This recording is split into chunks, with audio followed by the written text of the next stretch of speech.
Hello, everyone. Good evening, and welcome to the next episode of the Archival Discourses.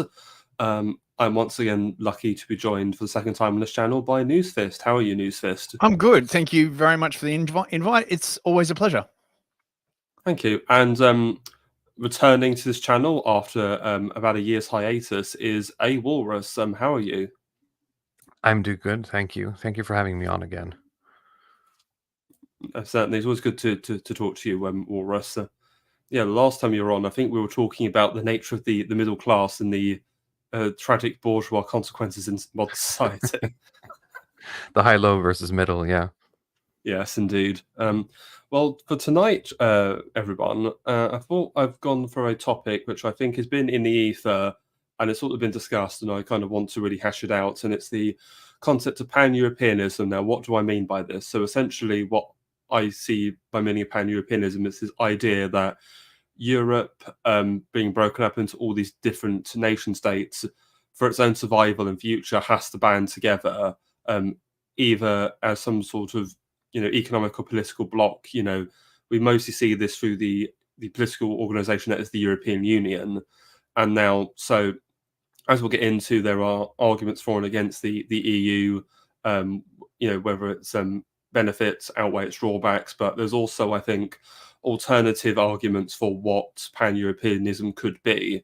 And so, well, where does this term come from? Well, the origin of the term is the aristocrat Count Richard von Kudenov Keri.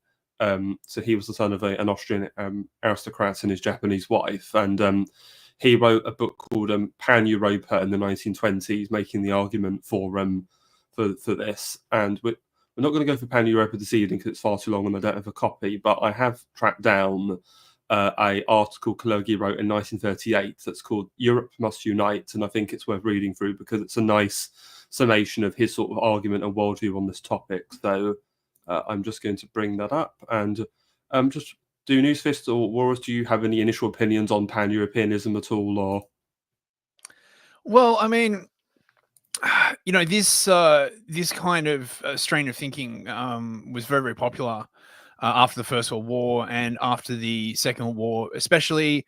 It was the spur that gave rise to the idea of the League of Nations, the idea that everyone could be sort of bounded to get along and we would have world peace. But there are, unfortunately, I think, just differences in the nature of peoples that make this very, very difficult. Ironically enough, at the point at which it would have been sort of more or less possible, the modern sort of EU after World War II, where most of Europe had been gentled by denazification and propaganda, and the differences between countries were, actually sort of attenuating, seems to be the point at which the entire project was jettisoned in favor of bringing in millions and millions of migrants, which will just exacerbate any differences that would have not sort of arisen under sort of 20th century, late 20th century, early 21st century Pan-Europeanism, when you could at least make an argument that much of the European continent had become sort of vaguely homogenized enough under, sort of atheism and ecumenism that you could sort of think of the EU as a sort of whole. It now seems to be all falling apart, but I'm not sure whether it's possible long term. I can see why people would,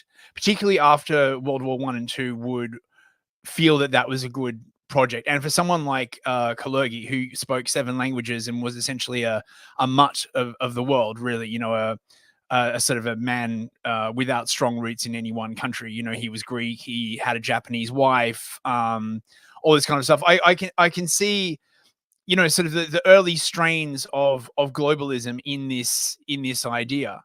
But surely the only way to like really get it going is for everyone to be as rootless a cosmopolitan as people like Keri, and that's just not possible unless you sort of enable. Well, I mean, again, we sort of had it in the the late 20th, early 21st century, where everyone was traveling all the time. There was like mass transit, mass use of air travel. But now with net zero, this is declining. So weirdly enough, the exact same forces that the globalists were pushing for, probably for good reasons originally, they are now basically destroying and immolating on the altar of climate, which is weird. Perhaps they realize that their dream of sort of a universal man is a fool's dream, which I think history would, sort of point to. Oh no, thank you for that. And anything you want to add on Walrus or? Yeah, I think Newsfist hints upon it a little bit, and I do believe that sort of the project that was Pan-Europeanism, if you want to call the EU a Pan-European project, was certainly, how should you say, subverted at some point. But I think it's important to keep a bit of an open mind in that it is possible to sort of re-subvert a structure like the EU, and there is a solution going forward, although it is very slim. That being said, Europe is positioned in a way where, yes, you might call it cosmopolitan and anywheres, but it reminds me of that like Don Draper meme where it says, democracy, but only for 130 IQ Anglos.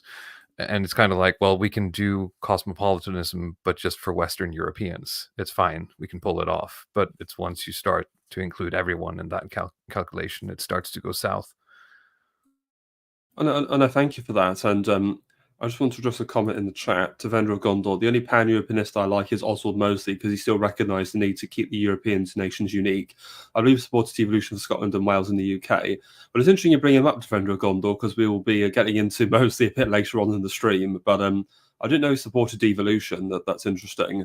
And just to go back to something Newsfist said about Kalergi, because what's also interesting is because I mentioned he was the son of an Austrian diplomat. Well, it's very interesting because obviously he was born in the Austro-Hungarian Empire, obviously the domain of the Habsburgs, and it's very interesting because the Habsburgs, we often associate dynasties with various countries. So, you've got the English Windsors or the French Bourbons, but the Habsburgs, though being primarily an Austrian dynasty, I think very much saw themselves as being European first before anything else, and that I think figured a lot into their foreign policy, especially after the Napoleonic Wars, where out of all the major powers, they actually lost territory compared to the, along with the French, compared to the Russians, the Prussians, and the British. And I think, it's because they wanted to prioritize the stability, especially, Metternich, Austria's foreign minister, and the concept of the concert of Europe, the idea that Europe is this organization of these, essentially these reaction monarchies, and that's how. So you can almost see a kind of pan-Europa germinating under someone like Metternich of this idea of a European order, and Sure. and also this, and also we're looking at something like Austria-Hungary. It's very cosmopolitan because you've got German speakers, you've got Hungarian speakers, you've got Czechs, Poles, Ukrainians, Serbs, Romanians, etc., etc. So you already have a very cosmopolitan empire or country. So it's almost, you could say, should be no surprise that when you take a figure like Otto von Habsburg, who was the crown prince of Austria, the last crown prince of Austria-Hungary, the son of Blessed Karl, the last emperor, he would go on and become an actual elected member of the European Parliament and was a defender of the European project. So perhaps he was fine with this idea of a cosmopolitan Europe because they'd already sort of had an example of that through the Habsburg Empire.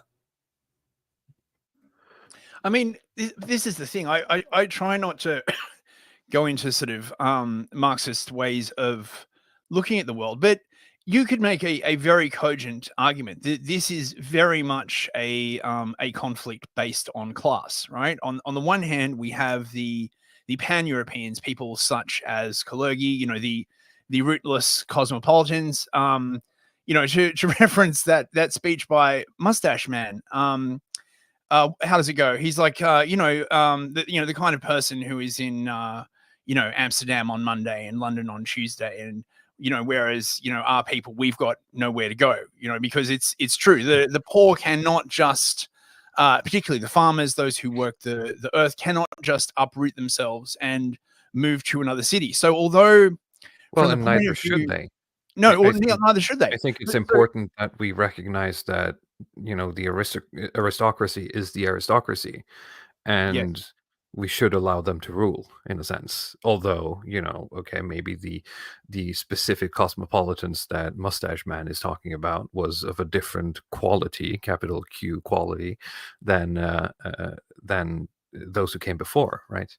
Yeah, well, I mean, I don't want to J-spoke, so I'm just talking about more this sort of point that, I mean, I mean, this is very interesting, right? So, I don't know if I'm jumping ahead here, Hitman, but the thing that you've got on the screen is very interesting, right? Because the third option, a voluntary union of Europe in a league of free and equal nations, is clearly what the EU aspired to become, right?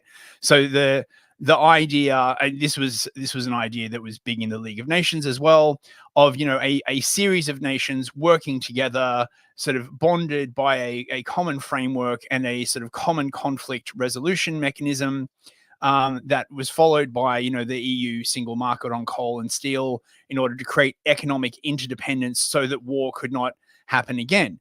The problem is, of course, that what has wound up happening is that the EU has become more and more and more sort of totalitarian as it has gone on, and intruded itself even more into the lives of its citizens. I guess what I'm trying to say is that an aristocracy of this nature, empowered to such a nature as in the EU, inevitably starts getting sort of delusions of grandeur.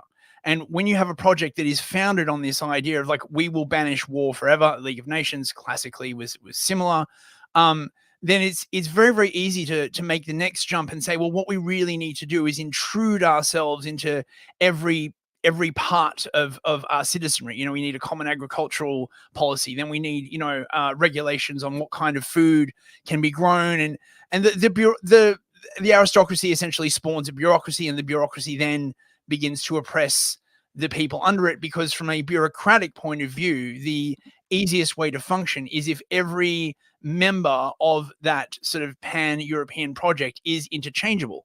But of course, people are not interchangeable. This is the whole point of nations and peoples. If they were all interchangeable, there would be no such thing as different languages, different ways of seeing the world. You know, we build a tower, locales. Yeah, tower up to heaven, right? yeah, the Tower of Babel, exactly.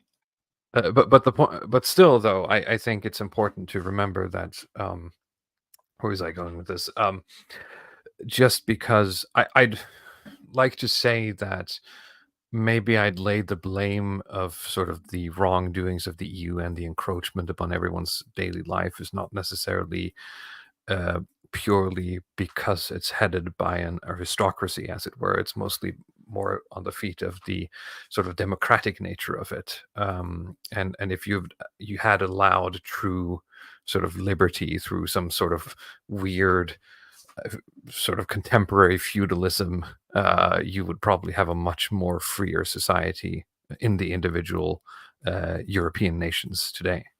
Well, what you really wind up with actually is a sort of democratic aristocracy, in a sense, right?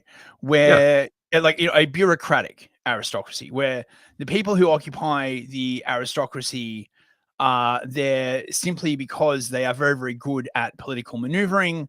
And this is of course, this is one of the drawbacks of, and I'm always saying this to the Marxists when they come out and say, oh, we need a perfect democracy and everyone needs to vote. Functionally speaking, that's not what happens, right? What happens is you develop a specialized, speciated class of people who have politics as a vocation, as Weber put it, right? Yep. And they become the people that influence and, in some cases, coerce the population to vote in certain ways. The fact of the matter is that, you know, politics is a vocation. You need to be a politard to follow this stuff 24/7, to be a professional bureaucrat, to be a professional political thinker. And well, the way I think of it is that if people were doing that instead of farming or, you know, other productive stuff, the entire society would collapse. If I could just come in, I love that expression. And politard, what was it? Yes, politard. Yes, we're ruled over by a class of politards. I love it. As you were saying, Walrus. Oh, I was just adding to Newsfist's politard comment, saying that the way I like to think of it, I mean, it's the old client group sort of thing, right? But if you look at any modern continental European democracy, it's essentially, it's clients, groups, and their sort of supporters or grantors, so to speak. So a politician is just sort of a person who acquires funds, right? And bureaucracy is a mechanism that dispenses funds, and that's all that modern European democracies is. It's just acquiring and dispensing funds to client groups. Yes, And if you look closely enough, that's all it is. And there's a very socialist assumption under that. That the way to prosperity.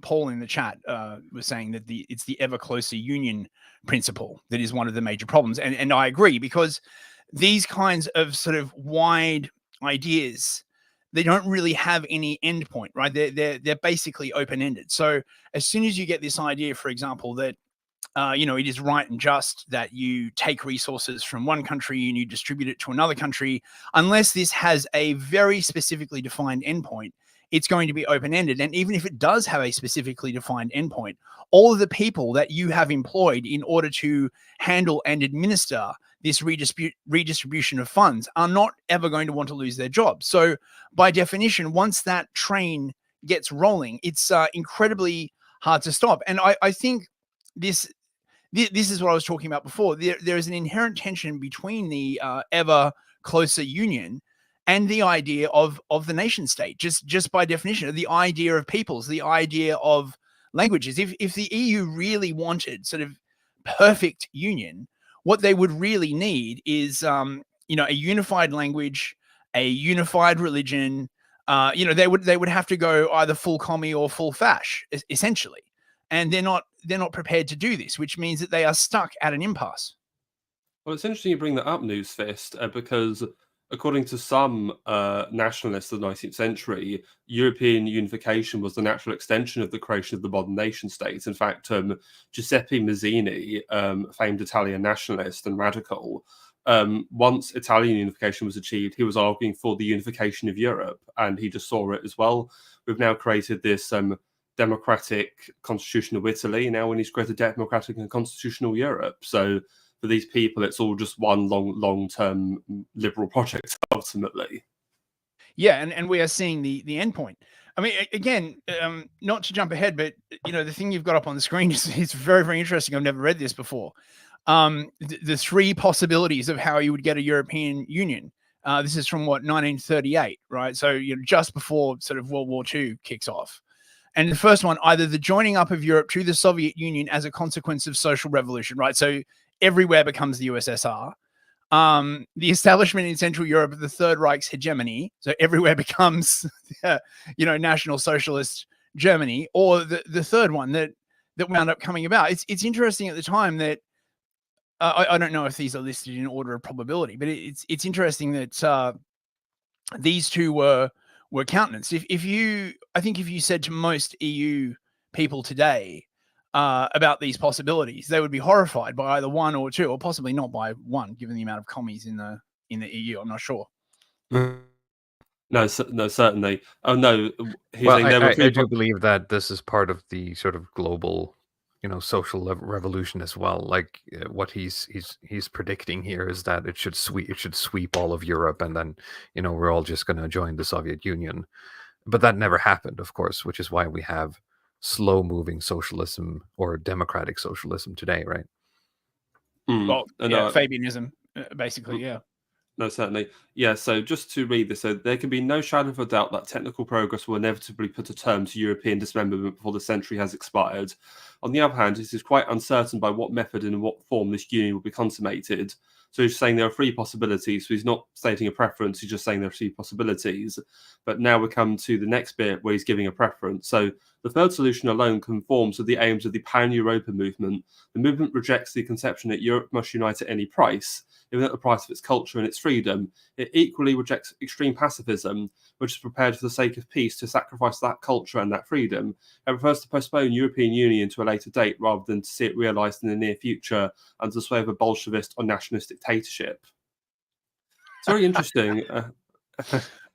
Well, I mean, if they could only see how it turned out, sorry to interrupt. Yes, but it's interesting that they this idea of rejecting pacifism, because ultimately, as you two may remember, the EU were trying to create an EU army a few years ago, so they certainly were not being pacifistic. But I think that ultimately was put out Macron to is pasture, still banging that drum, and rightfully so, I'd say. I always thought that the EU army was designed to repress internal dissent, to be perfectly frank. I mean, the way it's formulated and the size of it and stuff, I always imagined that it was a rapid reaction force to put down revolts inside the EU. I mean, maybe I'm crazy, but when they floated, we need an EU army, I was like, well, what is the EU going to go to war with Russia? Are they going to go to war with America, India, China? I mean, if you listen to Macron, he's pretty ready to go to war with Russia. So, right. I mean, so is the UK. I mean, we're going to get Crimean War 2.0. Britain and Russia invade Crimea to liberate it for Ukraine. Oh, can we not? Oh, dude, but this is the point, right? Like, I don't think that you can ever get rid of war. I get why people want to, and it's it is an excellent goal, but it seems to me that war is just sort of, it's baked into the human condition. That you will never get rid of it, and the more you struggle against it, the more that you sort of press down on the conflicts as they arise. And because this is the point in places like look at ex-Yugoslavia, Bosnia and stuff like that. These conflicts have not gone away. All that's really happened, and all that ever happens, is balkanization. You get these communities of like-minded people that form, the Muslims in one part, the Christians in another part, because fundamentally people really want to live with their own. And this is the one thing, it seems, that really differentiates in attitude I guess you'd call them the people of the soil and the people of the cosmopolitan travel. The cosmopolitan traveler, they love to be around different cultures. They always want to go somewhere new. But the people of the soil, they just want to be where they always were. They resist change, and they don't want everything around them, everyone to speak a different language. They don't want a million different kinds of food. They are happy where they are. And of course the cosmopolitans look down on people of the soil and say, oh my God, you're so provincial. But it's the people of the soil that feed them, right? It's not the cosmopolitans that grow the bloody crops, if you get what I'm saying. No, certainly, and this reminds me of Spengler in Decline of the West, because he draws the comparison between, you've got the cosmopolitan world city, and then you've got the fellahin, which is an Arab word for the peasantry. So it's the people of the land around the world city who are like the kind of the lifeblood of the culture, and then you've got the world city that just sort of subverts everything. And it's almost like the modern Europe has become this collection of world cities lording themselves over the fellahin. Yeah, I've always liked the word fellahin. It has a certain, I don't know, it has a certain frisson to it. Yeah. And just to go back to the idea of the EU army, I would agree with you. I always thought it was to suppress internal dissent, but I also thought that it was to replace NATO ultimately, because from about the war in Iraq, because remember, both Jacques Chirac, President of France, and I think it was Gerhard Schroeder, the Chancellor of Germany, they both heavily counter-signaled the 2003 invasion of Iraq. And to me, from that point up until the war in Ukraine in 2 years ago, Europe to me was on a very, I think, anti-American trajectory, slowly edging away from America. And I saw the EU army as one of the culminations of that. But the war in Ukraine is Yeah, I massively mean, the snapped EU that army back. has always been a political tool against American encroachment on EU sovereignty. Now, that sort of encroachment is already kind of totalitarian, but that's always been a political tool to bring up the EU army. I think Paul in the chat said something similar here. Maybe you can bring that up. Yeah, it's extension of internal NATO politics. The US, despite their complaints, obviously do not want it. So the thing is that the Ukraine war has sort of like opened up the political playing field to the point where you can sort of talk about it without it sounding like you're anti-American. Now, Yeah. if anything's going to come from that, I don't know. In like just the day-to-day politics. Well, there's a strain of thought going around. I can't say how true this is or not, but that if America loses in Ukraine, Europe will essentially be much freer because of the massive dent it will cause to the perception of American military sovereignty, and because it would allow the EU to start trading with Russia again, something I suspect that they would very, very much like to do. Although, again, it's hard to know how many net zero climate change tards there are in the EU administration. It seems like there has been an ongoing purge for at least the last 5 years or more to try and basically push out anyone who doesn't believe that by impoverishing ourselves we can change the weather. But the real question, I guess, at the moment about Pan-Europeanism, you can't even ask the question without talking about the US, because the way the current setup is post World War II is that many European countries are still effectively occupied by the United States. Germany, of course, being the prime example. And well, I just want to posit an idea I've had. Well, obviously, we've got the US election in a few weeks. Well, let's assume Trump wins, because I think in a scenario where Trump wins, I do very much see the US, him negotiating a ceasefire in Ukraine and America withdrawing from there. I could see the Europeans still sort of, really pushing to carry that war on, and perhaps that's how we'll see the EU army come about. Absolutely. If Trump pulls out, they're going to do that, because the people who are now at the top of NATO, the Europeans at the top of NATO, at the top of EU, are all sort of old school. I'm generalizing widely here, but most of them are sort of old school sort of appeasers of Russia, who have sort of come around after like a career of trying to appease Russia to the point where they're feeling like, well, Russia is just going to be a crybaby. So this is where we draw the line. Ukraine is basically where we're going to draw the line. And whether or not that means World War III, that's up to who you listen to online, I guess. What it means in practice, right, is that Russia will take everything east of the Dnieper, and what is left of Ukraine will essentially become Eastern Poland. It might still be a country in all but name, but there is now no longer a border between Poland and Ukraine. So calling Western Ukraine Eastern Poland is not that far of a stretch of the imagination. I don't think without American help, the EU, quite frankly, has the resources to prosecute a war with Russia. Like, not if they want to keep doing the net zero climate change stuff. They're going to have to make a choice. You'd have to make sacrifices on that. Well, but then there's also an increased right-wing sort of wave going on in the EU as well, which is exceedingly pro-Russian.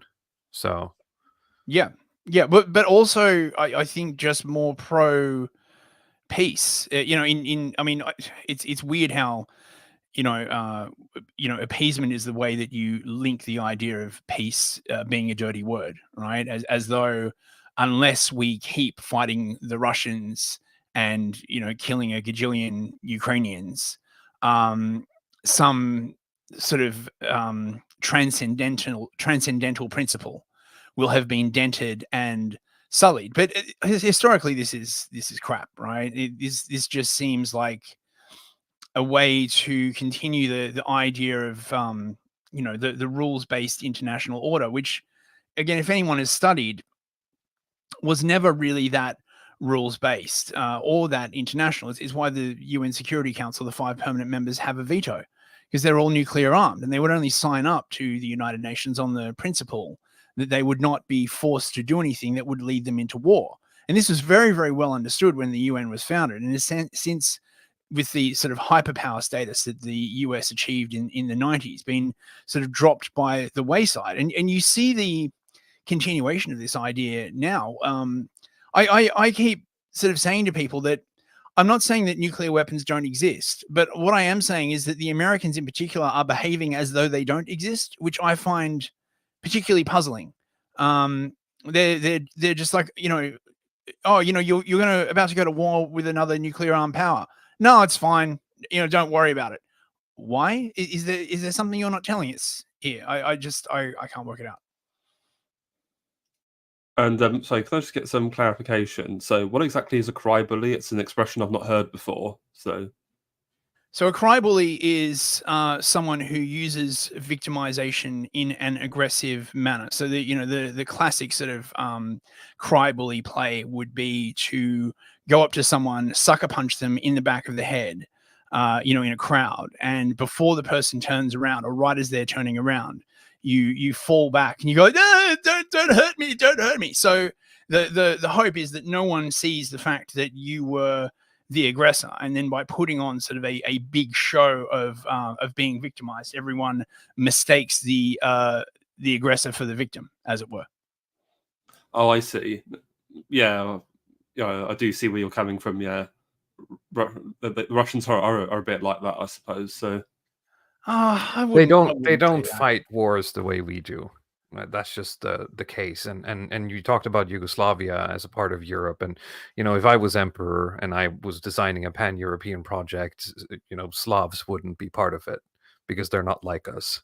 So and that goes for Russians as well. They're just not wired the same way Western Europeans are, and it's very hard for Americans to understand that.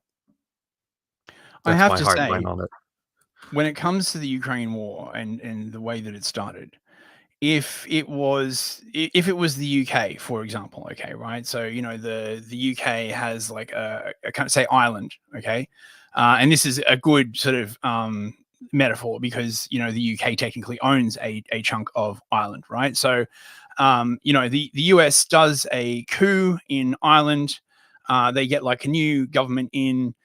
They then start aggressively persecuting the Northern Irish on the sort of English territory, banning languages, shelling across the border, and this kind of stuff, causing like huge hassle and refugee flows. The English would be all for a war. It's only because it's the Russians, right? And we hate the Russians, right? Because I still can't really figure out what, because World War II, weren't they our allies in World War II because of the Cold War? No, but that's the thing. You're talking about the Irish, but the Irish, as much as you probably like to dunk on them, are sort of adjacent enough to your blood and soil. We're talking about a people who literally isn't wired to operate the same way we do. I do agree with you with Walrus, and I think one of the biggest mistakes the EU made was in 2004 when they added like all of Eastern Europe. They added Poland, Hungary, all the Baltic countries, and all it led was a load of poor Slavs just migrated to the West to do just poor like service and construction jobs ultimately. Yeah, and in an economical sense, having Slavs visit our country and do work, that's one thing, but having diplomatic relations with them is incredibly difficult. We have issues with them. They bloody hate each other, as we've seen with Russia, Ukraine, and even Poland. So, yeah, I think it was. I mean, I don't know. I get the sense that NATO had a big part in European expansion.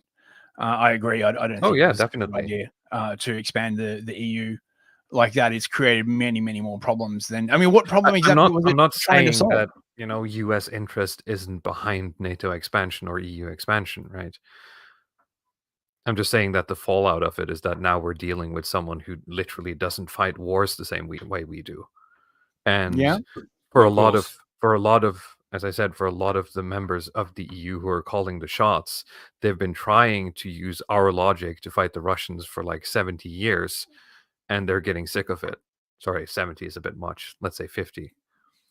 So I don't want to go to World War III, but some people are starting to sound like they do want to go to World War III.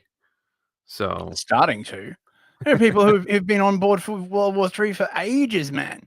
I mean, this, I did my dissertation on the outbreak of the Ukraine war, and one of the things that I discovered when you start researching into it is that, to be perfectly frank, the US never really made peace with Russia. They were never planning on making peace with Russia. It was always basically assumed in the United States that because they perceived that they won the Cold War, that Russia must be sort of broken up and subjugated. They don't really sort of deal with them like any kind of an equal ally. Russia many times wanted like a Pan-European security agreement, which sure would have been tricky. But the Americans are just like, oh yeah, we'll get back to you on it. It was always, when I was researching, it was always very, very clear that from the American point of view, the post-Cold War period was simply a brief détente before Russia was completely subjugated into the American European sphere. No, certainly. And I just want to address something. Kingdom of Finland, what do you mean don't fight wars like we do? Most of all Eastern Europe has changed their military to NATO standard. That's true, but there's another thing. I have a very weird example of this. All right. So after the Ukraine war started, Norway has had an influx of migrants from sub-Saharan Africa in our northernmost border on the border to Russia, meaning that the Russians are spending a lot of time and money picking up sub-Saharan Africans from like Germany, driving them all the way to the top of Norway and letting in like 1,000, 2,000 people to cause us some minor inconvenience. And that's what I'm talking about when I say don't fight wars like we do. They do like weird shit. Which Western Europeans just don't do. Like we just don't do wars like that. It's interesting you say that, Walrus, because at the moment I'm actually reading a book by a British diplomat called Ian Proud, and it's called The Misfit in Moscow, because he was actually attached to the UK embassy to Russia from 2014 to 2019. And obviously, when you're a British or Western diplomat in Russia, you get hounded by the SFB, the Russian Security Intelligence Service, and they're strange because they hound you like the secret police, and he says there's constant like low level harassment. Like he was once in like a church, like an Anglican church in Russia, and he was sat down and he got up to like speak to his wife or something. He went to sit back down, and some random dude had sat in his pew, and it was like, "Do you mind?" And the guy was just like really like friendly, acted as if nothing had happened, and basically it was just an SFB agent trying to fuck with him. And there's all sorts of other stories he was saying, like basically there was another diplomat who didn't pay like proper courtesy to an SFB agent, so what they did is they broke into his apartment and like left his shit on the bed and other stuff like that. And it's just they do all these weird psychological stuff to like fuck with you, basically. Yeah. And it's a mode of sort of operating that Western Europeans just don't do. Like we're, I guess, stuck in the past in the sense that we just want to fight wars the regular way. Well, I don't know about that. I mean, probably the best example of the dichotomy you're trying to elucidate is East and West Germany, right? So East Germany, the Stasi, they had Zersetzung, which is what you described, sort of, like harassment campaigns and stuff like that. The Western way of doing it was much less brutal, but you could argue much more debilitating in the long term, because the West employed psychological warfare. The changing of terms, the sort of destroying of history, censorship. I get that there is a difference of focus, but to say that the West does not engage in unconventional warfare, I think is completely incorrect. I don't think that's what I'm saying at all. I'm just saying that the mindset behind the warfare is totally different. Yeah, I do agree with Walrus. I think there's something a bit different to the Russian mindset, but I want to sort of move on with the article for a bit because this next bit's interesting. So it said, if it fights for its power for peace, but only for a peace founded on national equality and European culture, Any other solution signifies not the salvation but the suicide of Europe. Therefore, the victory of Great Britain and France is the coalition of a pan-European solution of the European question. This victory can alone assure the creation of a United States of Europe. Britain, France, and their allies would dictate the terms of peace and found the United States of Europe in order to make a third European war impossible and create the foundations for European reconciliation and a common economic revival after the terrible waste of war.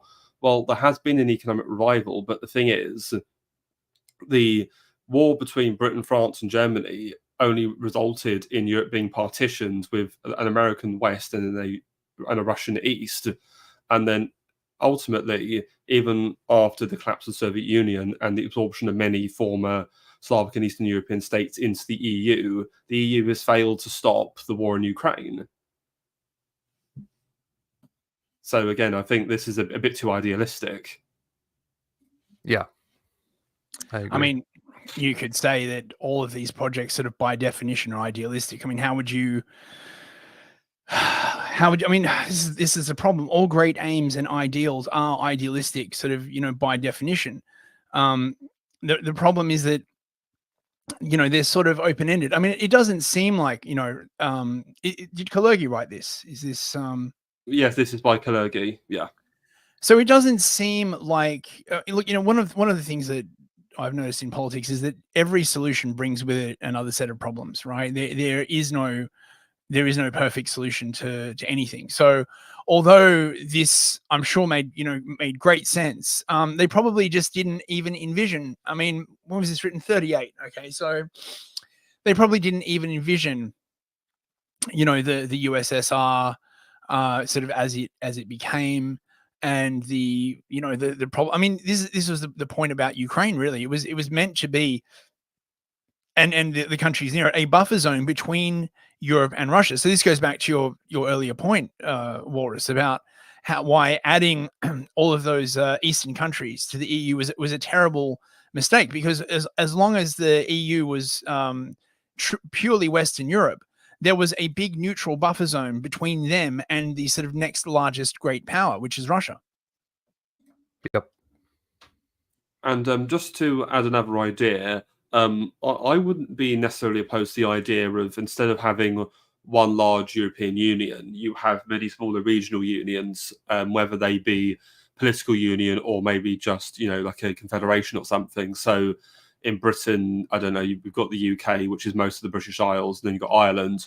Maybe in Scandinavia, you'd have like a Scandinavian Union, you have an Iberian Union in the Iberian Peninsula, and then you have the Slavs in the east, and you have the Benelux countries. I think that's a form of union which I think could work, because you're not stretching it that far. It's that once you start to try and stretch across the entire continent is where I think you start running into problems. Yeah, I think that is a sort of patchwork-y solution. The other really cool thing is to just make it an empire, but that's a bit far-fetched. Just put one guy on top of all of that, and we like a really cool guy, right, on top of all of that, and we got it. Yeah, just bring back the Empire of Charlemagne, and that'd be fantastic. Okay, Man, dream, right? The war to get that happening would be colossal. Oh yeah. Right. In 1919, the victors missed their great opportunity. At that time, the means of uniting and reconciling Europe for all time laid their hand. They preferred to create a worldwide but powerless League of Nations, and a Europe torn by hate, vengefulness, nationalism, and distress behind the barriers created by tariffs and currencies. We are still reaping the evil fruits which were thus sown in evil. When in the near future Europe finds itself in the same situation, it should not fail a second time, through the short-sightedness and amateurism of its leaders, to utilise this opportunity. To this end, the Pan-European movement must already have been made strong enough to enforce of all the means which can operate on public opinion the reconciliation and unification of Europe at the decisive moment.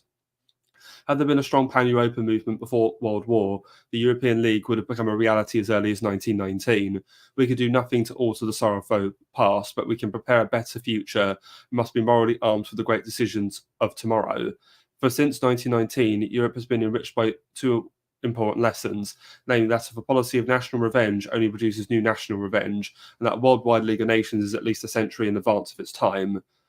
I mean, I suppose you could say it is ahead of its time, but I do think again this is a bit naive. You can't expect that the various monarchies of late 19th century, early 20th century Europe to just give up their imperial ambitions and all just sing Kumbaya together. Well, you could make an argument that you could do it if you erased the past of everyone in Europe, right? If you went I was going to say, and even in 1919, there are people alive who still have like real grudges against, if you live in France, you have grudges for Alsace-Lorraine because you fought against the Germans, right? You're like 70 years old or something. So it's quite difficult to do at that time. Maybe now, but we got other problems now. So, but I mean, but this sort of makes me wonder if given the sort of attempt at a sort of weird deracination and installation of a European identity, which the next step, of course, is the global citizen, the global identity. If this is sort of engineered at the same time as the erasure of the past, then I'm sure our benevolent controllers would argue that, oh, well, that's just better for everyone, because then everyone will forget the wrongs that were done to them by other people in history, and there'll be no more war. I mean, but the thing is, that's what Europe is, though. Yes, and look at what's happened. They're now getting destroyed by other people who do have a sense of history, a sense of ancestry, strong bonds. It's like this weird paradox. The very thing they say that makes Europe weak, which is all of these different nations, is unironically the thing that actually made it strong. Exactly. Yeah. No, exactly. I agree. And just to address a comment, Paul, do you think those kind of mini unions can fulfill any role internationally, though? Well, my argument would be is the point of them is it would help strengthen, I think, a lot of the smaller nations of Europe. So, for example, all the Scandinavian countries are very small. They don't have that many people. So, for example, if you had all four Scandinavian, or perhaps even five, because I'm thinking Denmark, Norway, Sweden, Finland, and I guess Iceland as well, those five countries all together, that's what, like 25, 30 million people.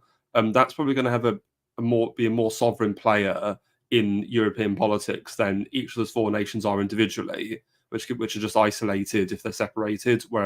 So my idea is essentially to create a series of regional blocks that are more comparable in terms of their strength and negotiating ability. Yeah, I mean, I guess that would make sense, but you're still going to have these same problems of any decision, and this, in my opinion, is one of the reasons why I don't think that the sort of world government as envisaged by the globalists can possibly work, because if you just look at the EU or this idea that you have of these regional blocks, right? You want to do something, you're suddenly going to have to balance everybody's interests, and the more blocks and the more interests there are, the more complicated this becomes, until you reach this sort of complexity impasse at which the only real solution is the imposition of some kind of like force or totalitarianism. I mean, look at the way the EU is structured, right? So supposedly they can't make any decision in the European Commission unless it's unanimous, right? And at the time they set this up, they're like, oh, we're so democratic, and no doubt this was done so that they would not get internal wars, right? It's very, very hard to get a country to sign up to something unless they can say, well, look, if you try and push us to do anything that is against our sort of established national self-interest, something that would make us go to war, we're not going to do it. So what has now happened in practice is that you have a sort of large block of European countries that just coerce weaker countries in order to fulfill that unanimity. And it also has the position where one country in the EU, NATO's struggled with exactly the same thing, can block certain things that the controllers want. So Hungary and the migration treaty, Turkey and accession of other NATO countries, for example. So what just winds up happening is these countries are just coerced. It's not, excuse me, I don't think you can ever get around the use of force. And I wonder whether the people doing these projects really believe that everything in the world can be done through peaceful agreement, or whether they're just like, we'll work it out later, or whether they do realize that force will be required and they just don't care. Well, no, certainly that is possible. I think it depends on the individual. I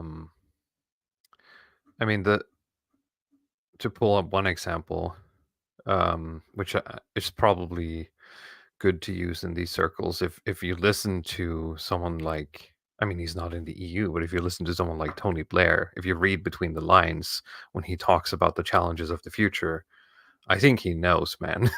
Like, regardless of where you are on the political spectrum, surviving the 21st century is going to be hard, right?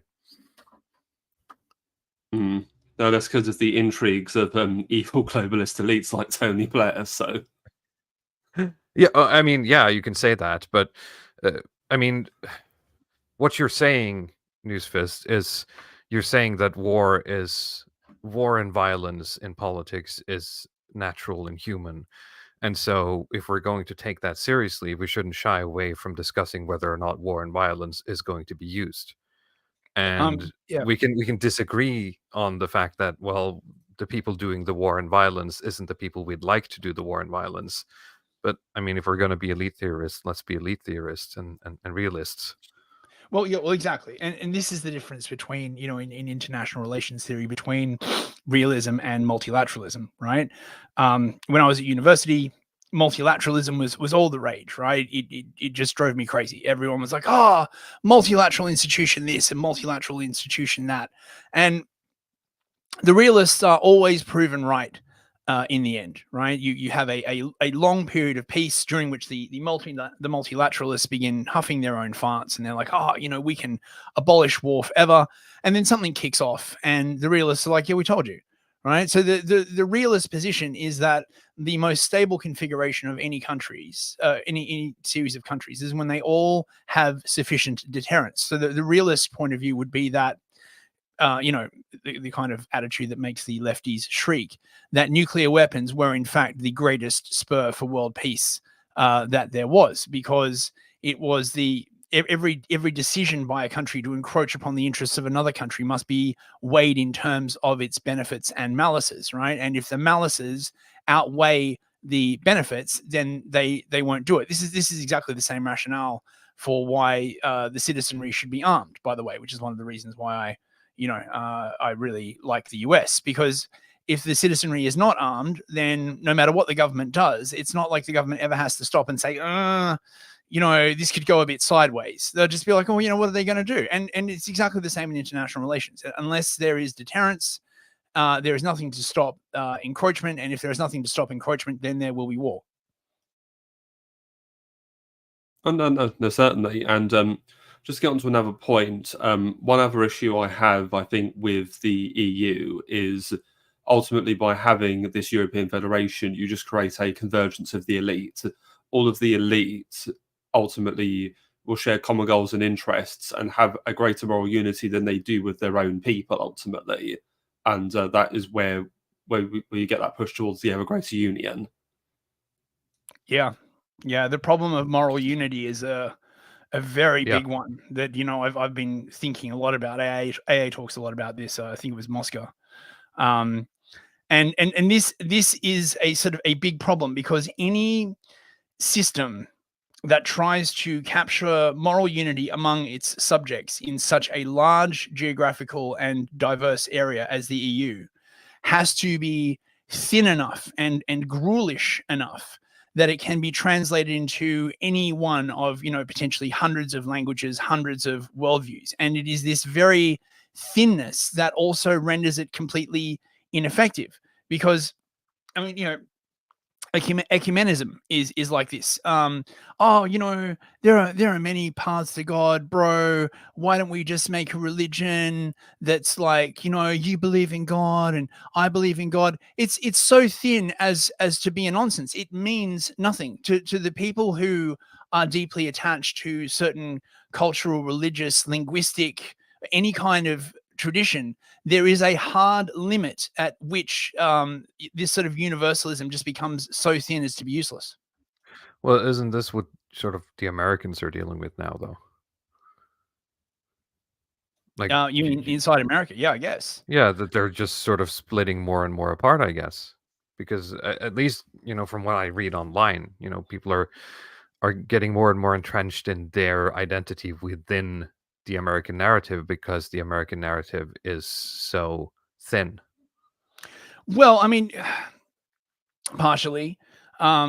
Partially it's also the abandonment of a lot of traditional American principles like isonomia, equality under the Sure, law, because these true kinds of freedom things. has been abandoned, right? There's Yeah, no but sort of also monarchy keeping freedom alive, the essentially. elevation of client groups as well has had a Yeah, big yeah, part because of this. democracy.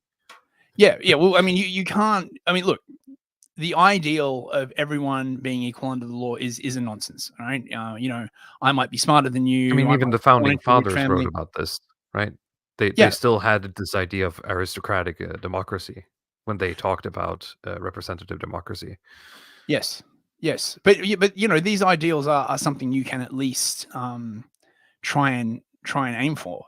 As soon as you abandon all those principles and say, oh yeah, this person gets more money, gets better legal treatment, gets this or that, because they're black, or because they're brown or whatever, the whole thing starts coming apart. And I think this is the end point of a lot of these projects. The conflicts within ethnic groups are basically sort of submerged by the state, right? The state regards itself as an arbiter between these groups, and when it comes up against an irrational hatred that cannot be sort of extinguished because it's just, well, not exactly irrational, but you just got two groups that like hate each other, right? You're never going to get around it. The idea is to just sort of squash it down, but that does not cause the conflict to go away. And You just when you start have spending more and more resources keeping the peace, right? Instead of yes, governing. but especially when you deliberately work against balkanization. So things like the school integration program in the 60s, right, where you forcibly force everyone to mix together, actually makes things worse. It doesn't make things any better. And then as central authority begins to wane, you see the reemergence. Well, it's not exactly a reemergence. It's just that without the state there to tamp down on all of these conflicts, then the conflicts which never gone away just bubble back to the surface.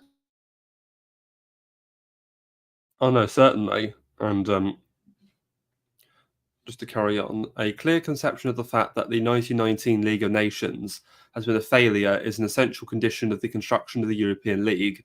For so long as the hope exists that the League of Nations can again be made efficacious, many Europeans will prefer this existing organisation to one which has been founded. Further, from a realistic political standpoint, the adherence of the Soviet Union to the League of Nations and the adherence of Britain's dominions in India make the League appear to France and Great Britain respectively preferable to Pan-Europa. Thus, the present-day community of the League states lacks every ideological, geographical, cultural, or historical foundation which could lead them to convert themselves into a federal union. Now, this is interesting because it's essentially saying, because in 1938, Britain and France were still colonial empires with many territories overseas. So he's almost saying that it's not in their interest for a pan-Europa because that would essentially be a weakening of their position. And it's interesting because when you look to post-World War II, I did a stream a couple of months ago with Charlemagne on the Suez Crisis, and one of the consequences of Suez is that France, who had been a bit of a lukewarm towards because I think the EEC, the precursor to the EU, was actually created in, I think it was 1956, the same year as Suez. France became a much more strong and driving partner of that union after Suez, because after the France's humiliation in this international incident and the independence of Algeria and many of her other colonies, de Gaulle comes in, creates the Fifth Republic, and then he comes to a very strong and effective partnership with Adenauer, the Chancellor in Germany. So you have this new partnership between the French and Germans building up this counterblock on the continent of Europe against the Soviets and Americans. And so certainly I think Kalergi is spot on here. Though what is also interesting is that Britain was also humiliated and left with a significantly weakened empire, and she herself also wanted to join the EU, but de Gaulle famously blocked British membership because he saw the British as a avenue of American subversion into Europe. So Yep. yeah, he wasn't wrong. And Yeah. lacking all physical power, the League of Nations could rely only upon its moral authority as the highest organization of humanity. Its prestige has sunk step by step as its member states in Asia, America, and Africa conducted wars against each other which could do nothing to stop. What remained of its moral authority was lost when 3 of its European members were annexed and occupied by a neighbour, and the League failed even to protest against these actions. It thereby lost its credit, like a fire insurance company that refuses to pay the insurance to an insured householder whose house has been burnt down, although he has for years punctually paid his premium. Thus, the role of the League of Nations as a political instrument has been played out. Its system of collective security and of sanctions has collapsed. Wilson's great conception of the foundation of the world-embracing League to prevent future wars is wrecked. On the other hand, it has proved useful to have a World Bureau in Geneva concerned with all technical questions of an international character, such as epidemics, white slave traffic, opium smuggling, and so on.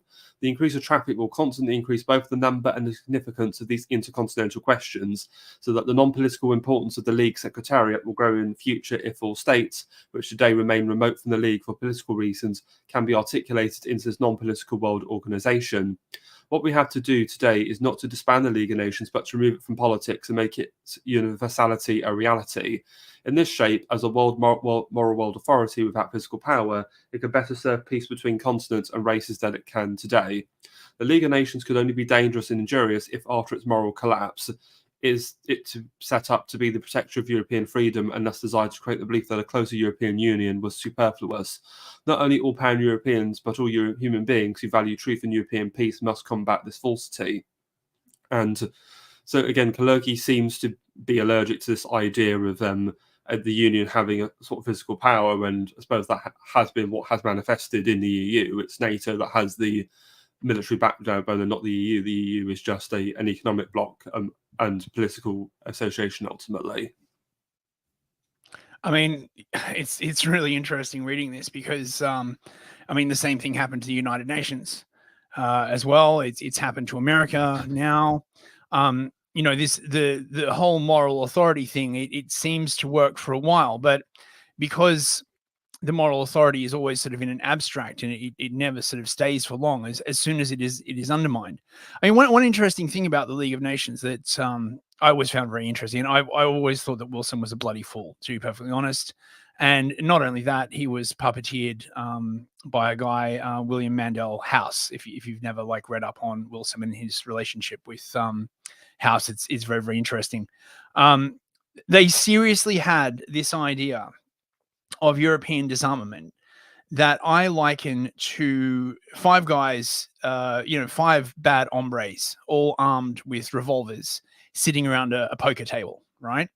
And one of them says, "Oh, we need disarmament. It's terrible the amount of violence that goes on this saloon." And everyone is like, "Oh yes, yes." Well, then we should give up our guns. And the question always comes, well, who's going to give up their guns first? And this is why the League of Nations, by the way, never got anywhere, because it was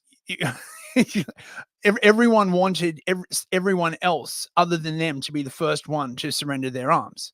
And of course, the realists would be like, well, this is why it was doomed from the start, because, under realism, peace is actually through everybody having arms, not the opposite. Exactly. I think it was Robert Heinlein who said a polite society is an armed society. Yeah, and he's right. He's right. Anything to add, Walrus? Or? Sorry, yeah, no, I just keep getting the feeling that whenever he talks about sort of removing the League of Nations and putting it into sort of the character of Europe or whatever he's saying, it's something that would only be possible if you literally took away, democracy from the continent. We're talking like a literal sort of mafioso style feudalistic government where him and his buddies are the ones calling the shots, and literally everyone else don't have to care about politics, which is possible, but well, so what you're saying is society run by a bunch of nerds who had their heads shoved in a locker, basically. Well, you could say that, or you call it a king's court. I mean, it's up to you. But that's what he's describing. He's describing like an incredibly stable feudalistic society that has decreed that everyone is free, and then sticks to that over time, which is, that's the difficult part, and in which no one gets to have any say on politics if you're not a lord, right? No, fair Yeah. enough. Thank you. I mean, for a while, I mean, that's what we're it talking was about. We're talking about literally removing politics from everyday life of everyone. it was Except- nearly like that, in Yeah. the 90s. I mean, pretty much up until 9/11, really. In Europe, there was a lot of that. Everything was good. The problem with removing politics from the minds of the citizenry is that it only works as long I wouldn't as say remove it everything's from the going well. minds. I'm talking about literally taking politics away from the conversation. Oh, Like, well, yeah. I mean, you could do it by force or just by sort of, I don't know, not coercion. What's the word I'm looking for? Where it just sort of fades in Persuasion. the background. You mean that you persuade people to not be political? Yes. You just lull them with materialism and other comforts, a la Brave New World, essentially. no, I'm talking literally about taking people's votes away. I mean that's what it would take, right? We're talking literally not being a democracy anymore. That's what he's describing, or that's at least the only way I see this working. The way he describes it. Ultimately, he speaks of a free, Because independent if you Europe. include politics from the populace, you're gonna ruin this in like 2 minutes. Well, you would need an animating principle. What was it, Moscow? Yeah, a Sorelian myth. A political formula, right? You would need a proper, fasci political formula, like absolute monarchy or something like that, right? Yeah. You can't do that. And I mean, one of the post-World War II things that's is very, very prominent is the idea of the right to rule because we're a democracy, right? We have a right to rule because we're not really ruling. We're doing it for you, right? We're ruling. It's like that old joke in the Soviet Union, where the commissar, takes over like a factory and someone comes along and is like, is this your factory? No, comrade, it's not my factory. It's the people's factory. I just happen to run factory in service of the people. Like, representative politics it's just mental is very much the gymnastics. same. My point is, you could streamline and achieve something like this if you just drop the pretense, but of course that would probably lead to a lot of war. Yes, and the abandonment of moral authority. This is the other thing. And rather than lulling everyone to sleep, you would just take we'll take care of it. You'd need another political formula, and I honestly can't think of anything. I guess in unless it was some kind of monarchy. To be perfectly frank. You need something, and I was joking when I said you need an empire, but I mean that's essentially what you'd need. You'd need something like that. Now, if you can conjure something like that up in current day, I mean that's something else. I don't think that's quite possible at this time.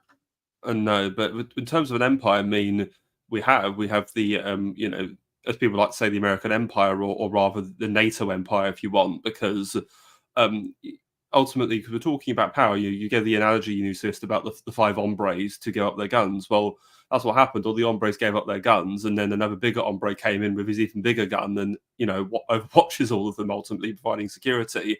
In fact, it reminds me of there's a book AA did a video on years ago. It's by an American neocon called Robert Kagan.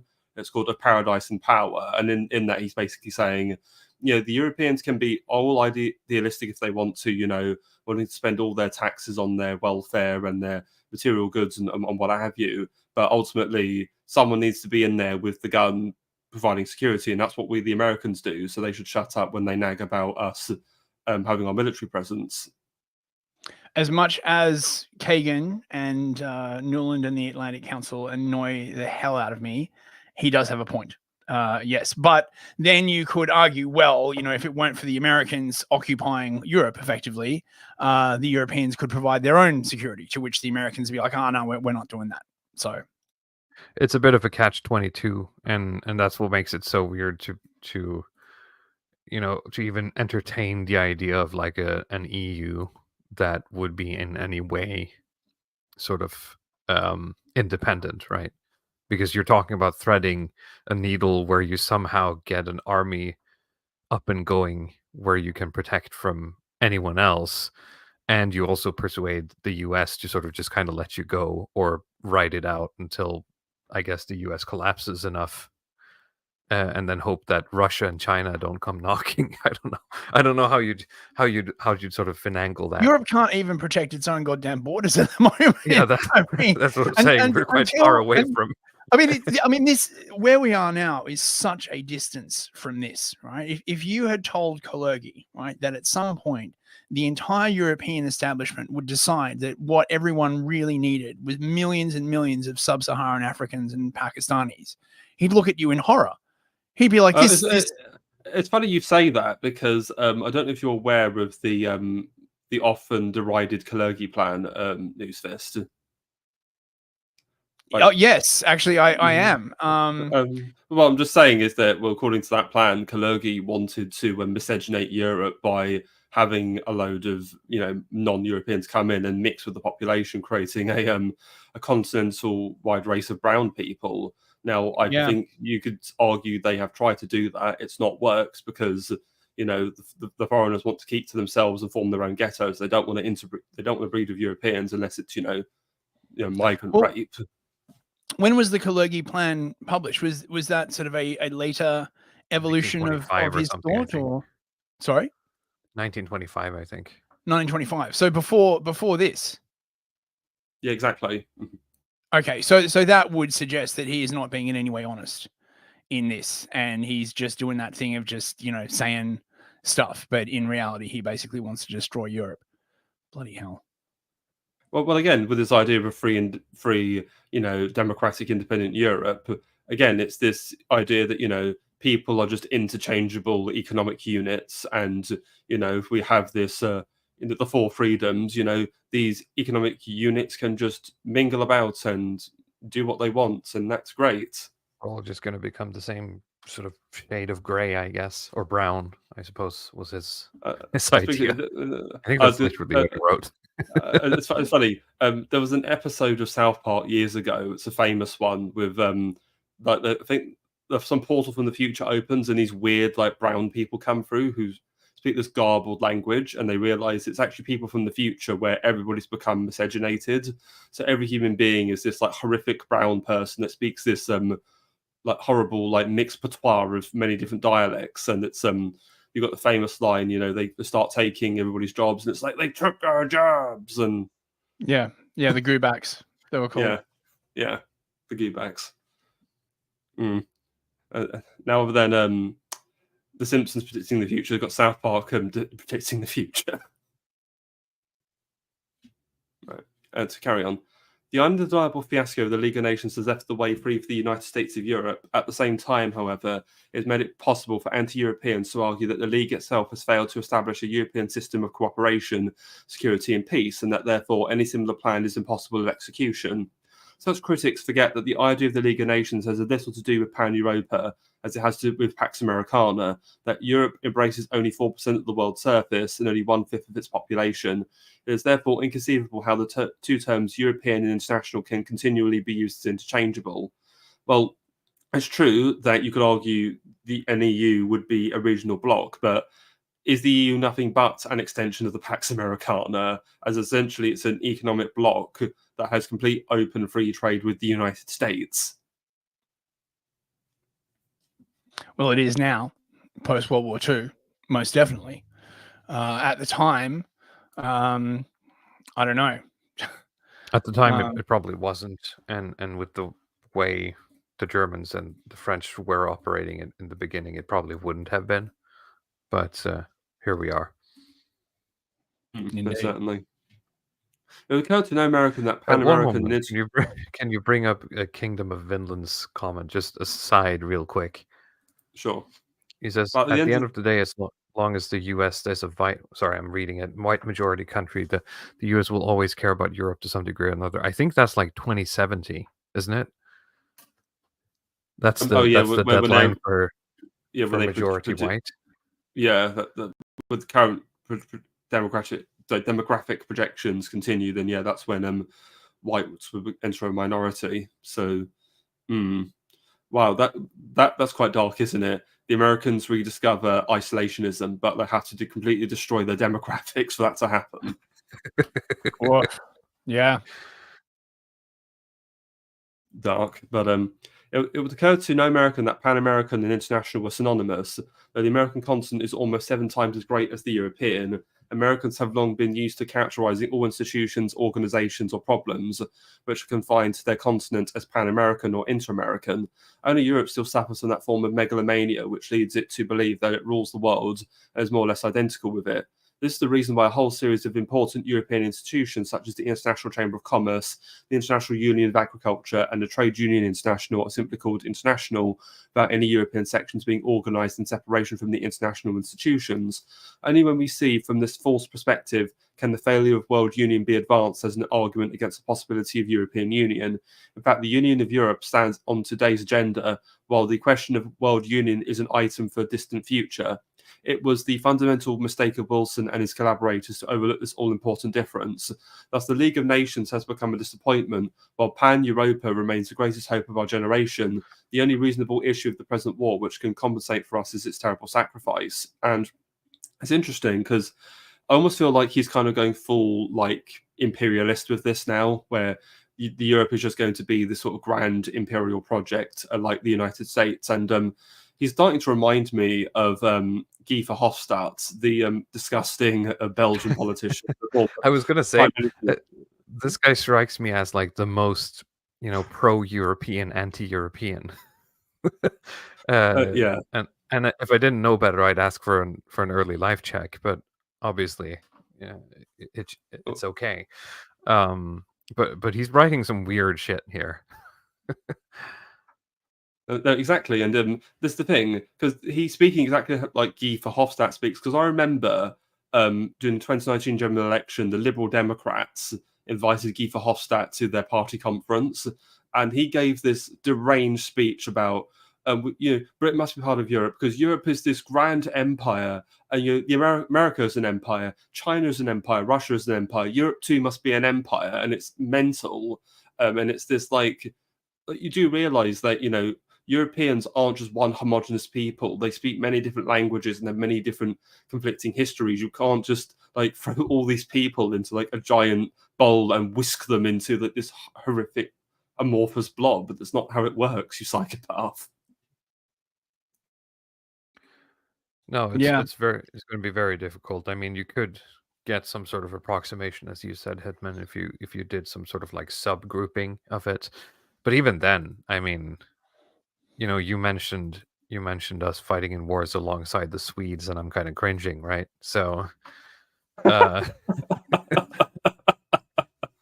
yeah, no, I think the key is to erase history. I mean, this is a very grim project looked at from a certain angle, right? If the only way to remove the concept of nations, to remove the concept of people, to remove the attachment to the soil, is the complete deracination and browning and, destruction of all those individual cultures.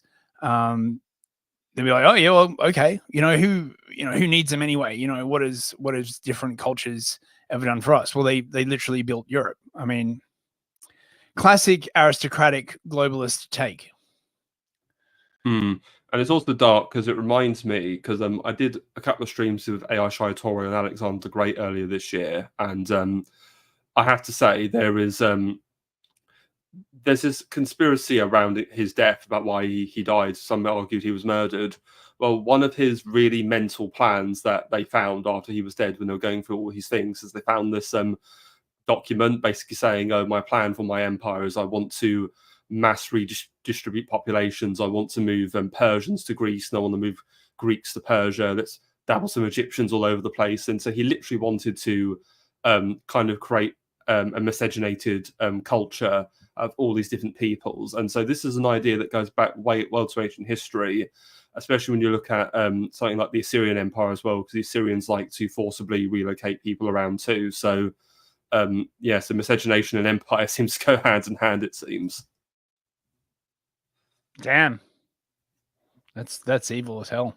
And he doesn't see that this would cause mass unrest and wars everywhere. Well, it's just insane people. And Americans aren't the one, the more amorphous blob either. I'd argue we're not really one country, but several smaller ones in the trench coat. I guess we're kind of like Russia in that regard. I don't disagree, because I think, as Yiz is in the chat, you've got, Pennsylvania Dutch, you've got, what is it? Scotch Irish. Yeah, Scotch Irish. You've got New Englanders, WASPs. Yeah, America. But this is how I see America. America is a community of nations in one big empire, ultimately. And I think, ultimately, when you're looking at the process of American history, it's been the attempt of the American elite to essentially, I think, try and turn Americans into an amorphous blob, which has had some success, but I think we are starting to see some fight back as people have caught onto it, ultimately. Yeah, well, there's a limit. I mean, you could argue that project is a totalizing ideology, really, because again, looked at from the right angle, it cannot be fulfilled until everyone is the same and everyone is completely interchangeable and all differences between people are erased. And since you can't erase biology, that can never be realized. No, and I just love this comment from one: Persians to Wales. Yes, indeed, indeed. And let's carry on. Right. Okay. Such a union is often described with the name the United States of Europe. This name should signify no more than the problem is a unification of the states of Europe. It should in no way suggest an imitation of the United States of America, the political foundations of which are and will remain totally different from those of Europe. So, okay, at least acknowledges, well, in theory, it wouldn't be the same, but in practice, I guess, it certainly looks that's the way the EU wants to take things. They certainly want federalization. I mean, you could get away with it, I suppose, if you just, you kept it, as I said, to like the Western European nations only, but it would be an incredible headache. But it's a headache they seem to want to endure, it seems, because they're mental. I don't know. I mean, this is the idea behind the EU originally and the UN originally, right? That you would basically have organizations like the ITCC, the International Communications Commission, various sort of trades and standards to like standardize things to make stuff like trade easier. The problem is that sort of eventually these always tip over into political questions. It's very, very hard to keep these things neutral once they gain a certain amount of size. Look at the UN and the rules-based international order, for example, Bretton Woods, all of these sort of systems that were set up supposedly, in the aim of neutrality, but wound up sort of benefiting some more than others, and then people start whining about it, and then eventually it all leads back to war. This is why I don't think you can ever eradicate war, but you could at least have an organization that was sort of deliberately apolitical. I think the United Nations tried to be like that originally, but I mean, you also have a problem, of course, is that people keep appealing to you to do stuff. You become a thing, and then people are like, oh, well, why don't you do something? You're like, well, we don't involve ourselves in politics. And then people be like, oh, well, you're useless. What are you good for? Et cetera, et cetera. No, certainly. And Europe can learn only from a European example, from the Swiss Federation, which has for centuries furnished the laboratory and test tubes for the European unification experiment. In any time which we care to foresee, for example, there can be no European president on the American model, but only a European directorate with a changing presidency, as in the Swiss Bundesrat. As in Switzerland, no canton may nominate more than one of the 7 members of the Bundesrat. So the same principle would have to apply for the states of Europe. Similarly, the 2 chambers furnish a model, one of which, the Ständerat, furnishes equal representation for all cantons, large and small, and the other, the National Rat, equal representation for all Swiss citizens. We can also take as a model the division of the 7 common federal offices into the Foreign Office, the Home Office, the War Office, and Ministries of Commerce, Finance, Communications and Justice. Further examples for imitation are the division of sovereignty and financial power between the Federation and the cantons, and the fundamental rights of Swiss citizens, and the safeguards for their equality irrespective of differences of language or religion.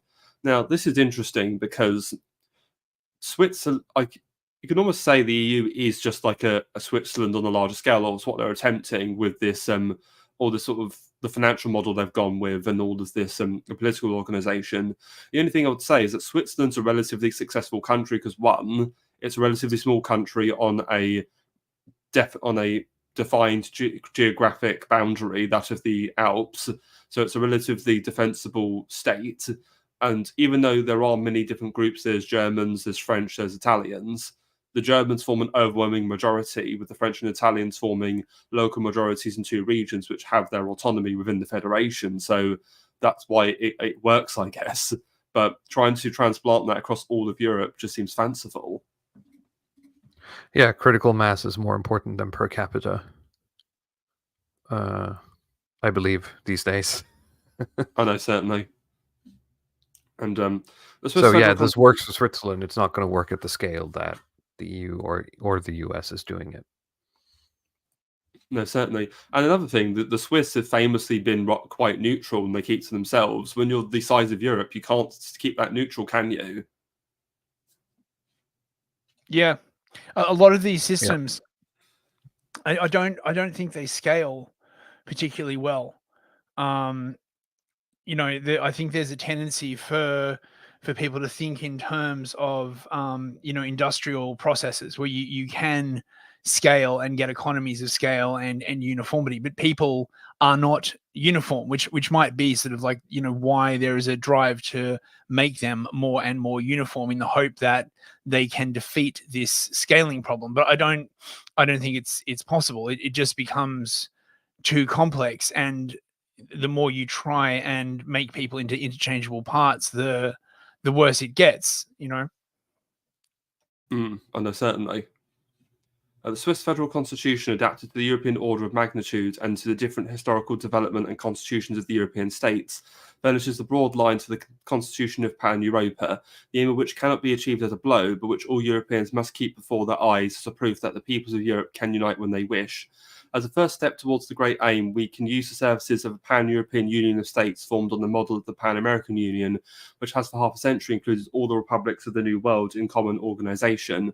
This Pan-American Union has its seat in Washington, with its executive council constituted by the diplomatic representatives of the Latin American states and the presidency of the American Secretary of State.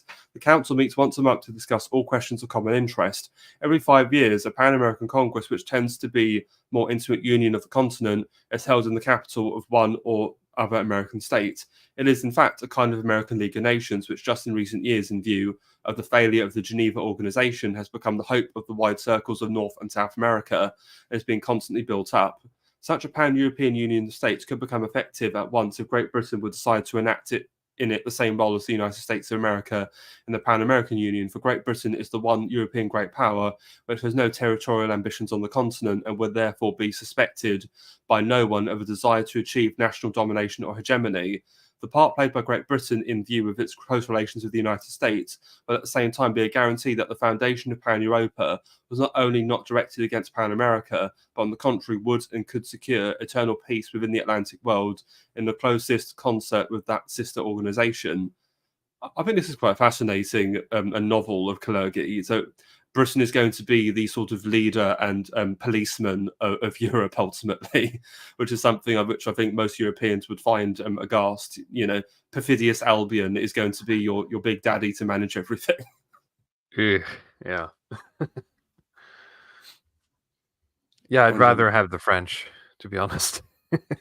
Yeah, so I think they're a bit more invested in the fate and the continent of Europe ultimately.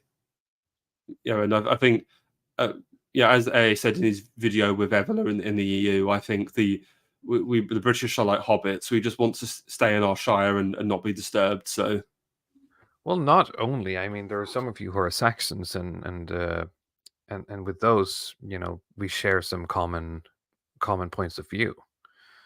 I suppose it's fair, but it's also interesting because I've been reading a lot about the Milner Group, who were a group of British elites in colonial South Africa under Lord Alfred Milner, and one of the members of the Milner Group, Lionel Curtis, was essentially a globalist, and because they actually read the works of Alexander Hamilton, the American founding father, and they wanted to essentially apply the American federal model to the British Empire. And because you obviously hear this idea of the British Imperial Federation. And the thing is, from there, once you apply this federation to the British Empire, it then naturally extends to the whole world. And you have this, like, you have world government ultimately. And and in my opinion, if you were to put Europe under the British watch, they would just absorb it into this world government, which is what no one wants. It always. But this is what Newsfist was saying, right? I mean, it's taking it, and really what Guénon was warning about in Reign of Quantity is that, you know, the modernization of Europe would lead to this sort of modular industrial thinking, and it would seep into literally all other aspects of life and aspects of society where it doesn't belong, such as politics. Yeah, and organization. Yeah, and of course the other problem is that as things get worse, politics begins to become more universal. So, like, you know, like as long as your light switch is working, right? You know, you turn it on and off. You don't really need to think about it. But as soon as it like stops working or starts working intermittently, suddenly, you know, you have to, you know, if you can't hire someone to come and fix it, you have to learn how to do it. So when politics breaks down, everyone suddenly, you know, starts paying attention to it, and then everyone has their like own viewpoint on it. Yeah, well, I don't live in Britain, so I don't really have that problem, but I see what you're saying. No, certainly. I'm just joshing. Yeah. No, we're seeing it. We're seeing it everywhere though at the moment. You know, everything is political kind of thing. No, I see what you're saying, and I absolutely agree. Yeah. At the same time, it would be an enormous advantage for European solidarity in Europe could agree on one speech which every European should learn for the next generation in addition to his mother tongue. In itself, it is a matter of indifference which language is chosen by the European governments, but it would be in the interest of European culture that a natural living language, not an artificial or dead language, should be selected. Undoubtedly, the English language would be the first to deserve consideration since it has a wider currency than any other European language. It's one of the easiest to learn and is already in practice the language understood in the world outside Europe. It would be enough to make its study obligatory at first in teaching colleges and higher schools, and only thereafter to extend the study to elementary schools. After one generation, a German, a Frenchman, and an Italian could as easily understand each other in English as an educated Japanese, Chinese, and Indian can today. Thus, while national language and national culture would be carefully preserved, the barriers to speech, which today separate the peoples of Europe and impede reciprocal understanding, would disappear. I mean, this is just insane. It's like, no, if all of Europe was to just learn English, again, you just turn it into an international province of this world government, because if English is the language of international finance, banking, diplomacy. So again, you're just making the homogenization of the world even easier, and you destroy European identity. In fact, talking of empire, it reminds me, because in the Roman Empire, for most of Roman history, only Italians could have Roman citizenship. But in the 3rd century, you had Emperor Caracalla. He extended Roman citizenship to the entire empire. Everybody living in the Roman Empire was a Roman citizen. But here's the problem. Okay, you've got this empire where Latin's a universal language and everybody's a Roman. But the thing is, if everybody's a Roman, then no one's a Roman. If everybody's, you know, speaks English and is quote unquote a European, then no one's an Englishman and then no one's a European. You destroy identity completely. Yep, and you also just get the evolution of dialects, right? Like unless you rigorously enforce speech codes and have like strict universal schooling and all this kind of other stuff so that everyone speaks the same version of English, you get what you got in the UK, where like they're all, you know, or the US, there are tons of different types of English. And, you know, if taken long enough, you can't understand someone. They're speaking English, but you still can't understand what the fuck they're saying. No, it's funny you say that, because there's a great quote from Semyagogue where he says, the more people that have learned to speak English, the worse the language has become. And I completely agree with him. English was much better before, you know, hordes of Indians learned it, for example. So. Yep, exactly. You just get the barbarization of language. Yeah, you just get pidgin. You just get a million kinds of pidgin English. Oh basically. god. Oh yeah, bloody Yep. BBC Pigeon we have to endure now in the UK. You go out on the streets of London, you can hear all kinds of different pigeon, really.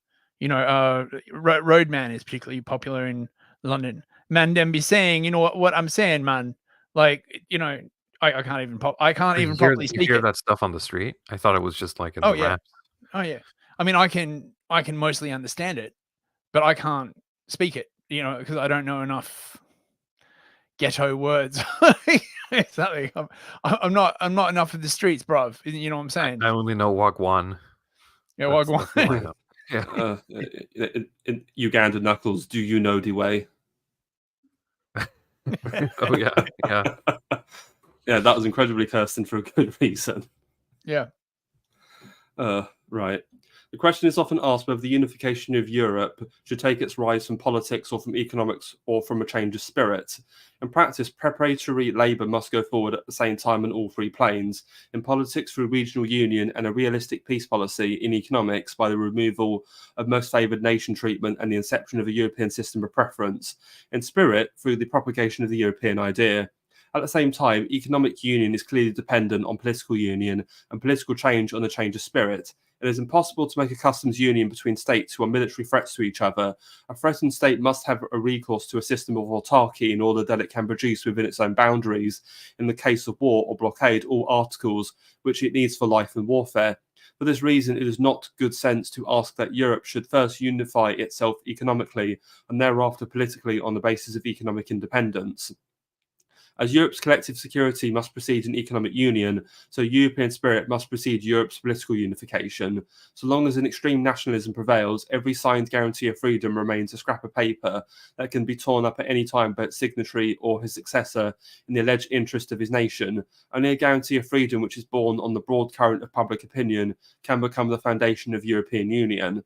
Neither the Swiss Federal Constitution nor the Swiss Customs Union could prevent the inhabitants of Tessin from seceding if they were not filled with the strong and living Swiss patriotism. Similarly, only a strong and living European spirit can be the cement for which bind the peoples of Europe together in a lasting political and economic association. In this sense, the Pan-European movement is a living foundation of European unification. The measure of the success which it has yet attained is that all the nations of Europe would be ready to hail the statesman who would continue Briand's work and realise the peaceable unification of Europe. Its next aim is to convert this passive readiness in... Can I just pause for a sec? Sure, yeah. But what is it based on? Right? Like he's like, He's just oh, saying the Pan-Europe, what is it based on? Right? Does everyone have the same religion? This is just massively retarded. The political formula is far too thin. Oh, you're all Europeans now. Forget the last, 300-400 years of history or whatever. Just you're all European. By what force does he propose to bring this out? If we take the Kalergi plan into consideration, the suggestion seems to be that he wants to bring it about by erasing the history of all the different European nations and basically getting like a sort of semi-brownoid swamp people, essentially. I feel like this is that. Have you seen the Wojak meme of like this incredibly complicated structure and one guy saying like, there's like this one piece holding it all up, and he's like saying, yeah, exactly. ignoring the part that says like Christianity or something, and he says, I want all of the other parts. Yeah. No, you're not wrong. It's like I've got a house of cards upside down, and I've just got this one bit of blue tack propping it up. Yeah, what if we did just a house of cards but without the blue tack? It would be great, right? It's like, no, we need it. It's structurally. No, mate. I don't know. It makes more racist. sense to me if I just read this as someone who's like, oh yeah, and also we're all going to be Christians, right? Or that he's just basing it off of what Christian Europe is, essentially, without saying it. Then again, I still think it's kind of stupid.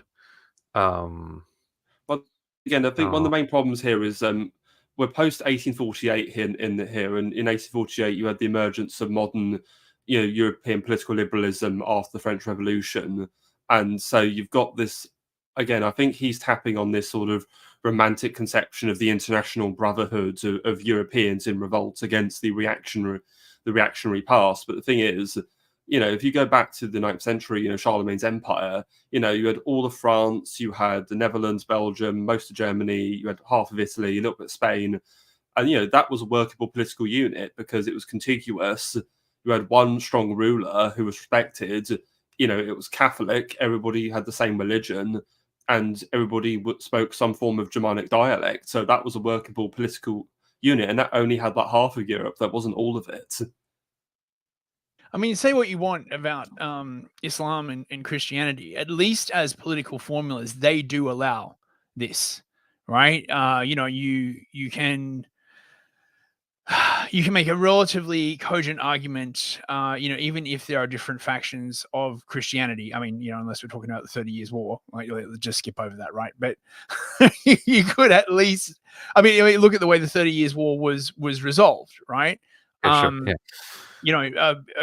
Catholicism, Protestantism, and was it Methodism? Lutheranism, right? Were all basically said by the rulers, right? Like, these are the legit religions. You can be one of these, right?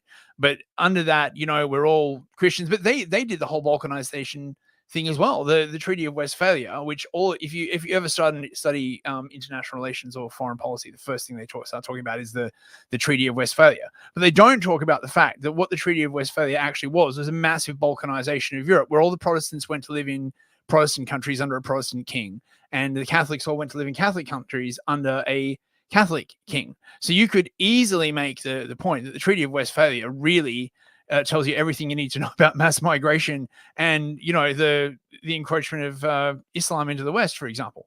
Without, you can at least make an argument we're all Christian. Sorry, I got off track there a bit. No, it's okay. But make the argument we're all Christians, right? As soon as you introduce liberalism, right, you're all atheists. What, you're all going to be atheists together? My atheism, brother. Let us, praise science. Another South Park episode that was like absolutely amazing. The otters and the guys in the future, they're all different brands of atheists fighting each other. Praise science. I mean, I as a political formula, it doesn't like what rituals or activities, right, would these atheists do together the way that Christians go to church? Would they, they go to the football, for example? Like, is that what modern Western society essentially is? Is like this collection of ersatz rituals for atheists? Because once they got rid of the church, like, go to football game. Do not listen to priest. Man kick ball. Did you see other man kick ball? Sorry, I agree with you. It's the bread and circuses. Yeah, let's all just go to watch sports ball. Let's all go to pub and consume beer.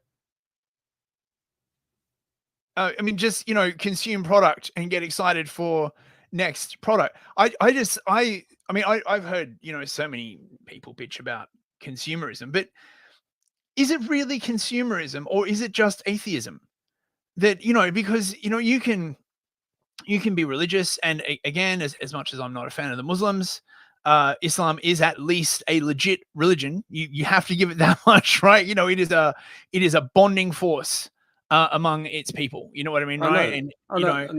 It's a spiritual belief, and ultimately, this reminds me because a few weeks ago on a previous episode, I had years on an AI Triatorium. We were looking at the War on Terror, and we were watching some clips from Adam Curtis's documentary series, The Power of Nightmares. And there's this amazing clip at the end of The Power of Nightmares where you've got this talking head, like British bureaucrat, and he's saying, well, the problem with terrorists is that we're now a society who doesn't believe in anything. We're atomized, and the terrorists are people who actually believe in something, and that terrifies us. Yeah. And did you see that? I have watched Power of Nightmares so many freaking times; it's engraved in my brain. Do you remember that clip where it's? I think it was in Power of Nightmares. It's a bunch of ISIS guys, and they're basically saying, "We love death the way you love life. This is why you will never defeat us, because you run from death and we run towards it. Because for us, death is like," and you're just like, "What? Atheists are supposed to defeat these kinds of people." You've got to be exactly with what passion, with what for what you're going to stride into.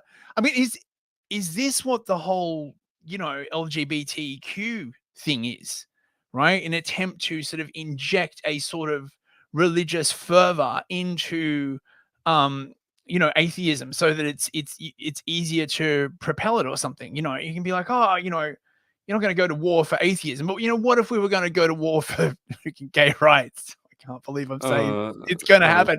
You know, it's going to happen, right? You'll be reading a history book in, like, you know, 2040 or something. You know, in 2025, the, you know, Third World War was launched when the United States invaded some country over their treatment of some gay activist. Sorry, I'm rambling again. No, I mean, you're not wrong, but again, I hate to make the comparison, but it's almost the James Lindsay argument, isn't it? That, you know, you've got the woke Gnostic right and the woke Gnostic left, and you know, we can't. He's afraid to believe in anything, and but ultimately, I would argue all the LGBT stuff is just more and more nihilism.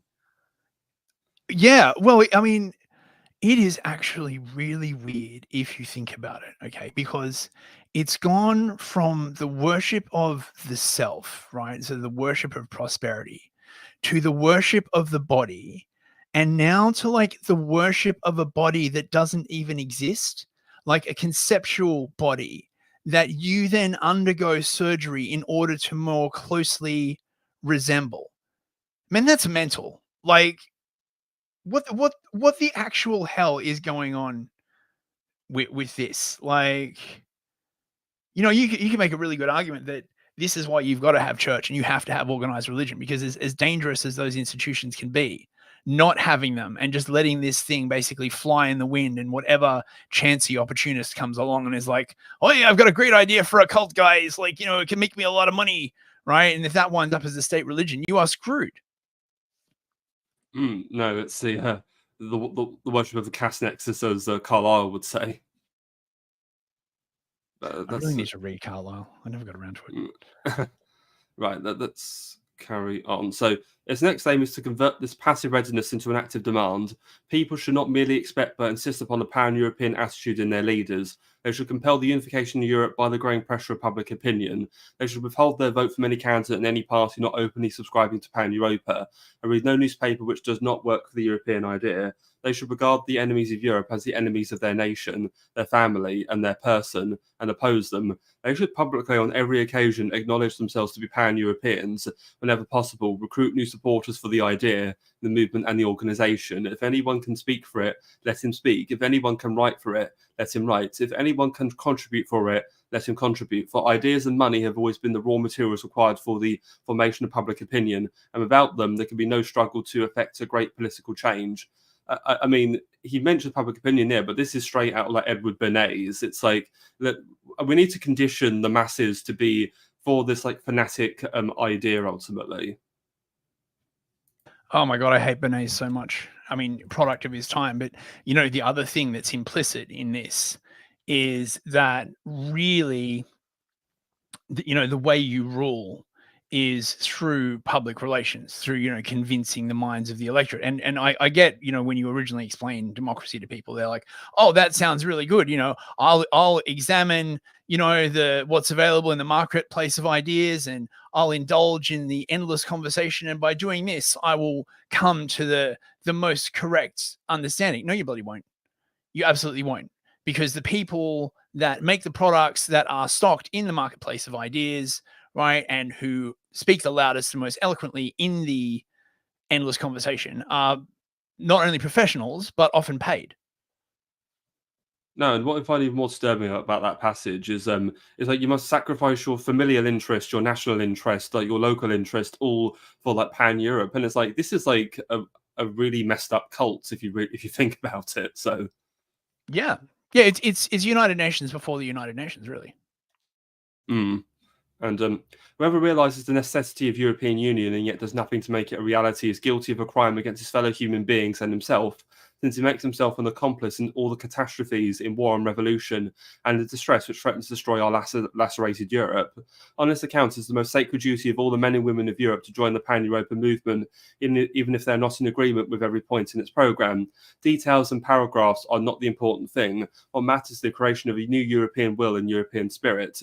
This appeal is directed to all liberal groups and parties in Europe because Pan-Europa offers the only guarantee for the salvation of the conceptions of freedom and personality in the direst crisis through which they have ever passed. It is directed to all socialist groups and parties because the economic unification of Europe is the one and only condition for the social progress of all Europeans who vegetate today in misery. It is addressed to all conservative groups and parties because only a unified Europe can secure the finest and proudest traditions of Europe's peoples against the blood-stained deluge of a barbaric world revolution. It is addressed to all national groups and parties who recognise that progress of sister nations to which they are entitled is the natural complement of their own national mission. It is addressed to all the friends and champions of peace because after the collapse of the League of Nations, Pan-Europa is the only means of presenting a series of world wars of inconceivable horror. It is addressed to the whole agrarian population of Europe, which can be secured only by union against the intolerable competition of America's spacious grain factories, and the whole industrial population of Europe, whose future is likewise threatened by the growing competition of the humbler and cheaper hands of Asia.